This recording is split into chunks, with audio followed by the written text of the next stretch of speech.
Grade 2 ako nang mangyari to sa akin. Habang nagkaklase ang aming guro ay bigla ako nakaramdam ng pagkaihi kaya nag-excuse ako.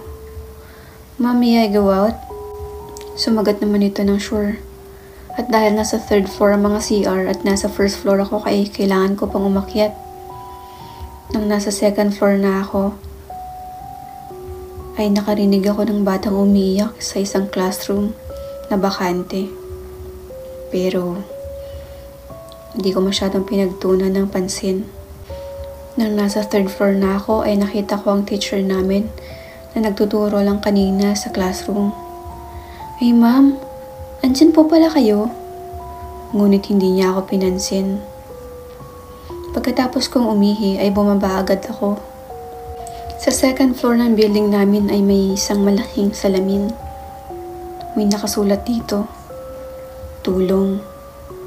Siguro ay nampaprank lang yung mga bata o gustong manakot, kaya hindi ko pinansin. Agad akong nagmadaling bumalik sa classroom.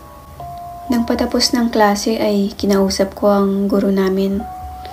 "Ma'am, ano pong ginawa niyo kanina sa taas?" Sumagot naman ito, "Ha? Andito lang naman ako, di naman ako umalis, anak." Sumagot naman ako ng, "Sino po yung nakita ko kanina?" Sumagot siya pabalik ng, "Ewan ko sa'yo." Binaliwala ko na lang kasi baka ibang tao pala yun o guni-guni ko lang. Nang nasa labas na ako ng paaralan dahil uwian na ay may isang babaeng kumausap sa akin. "Ineng, bakit andito ka sementeryo ito?" Sumagot ako, "Ha, ano po? School po ito." Biglang may tumapik sa akin. Isang teacher. "Anak, sinong kausap mo?" Sumagot ako, "Yung matanda po." "Ha? Wala namang matanda din ineng." Ayon sa mga kwento, ay may madalas raw talagang nagpaparamdam sa eskwelahan na yon dahil dati ito sementeryo.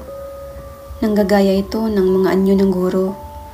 Lagi kaming sinasabihan na huwag sasama kung kani-kanino kahit paguro dahil maraming mga estudyante sa paaralan na ito ang nawawala bigla at kahit kailan ay di na mahanap. Sa dilim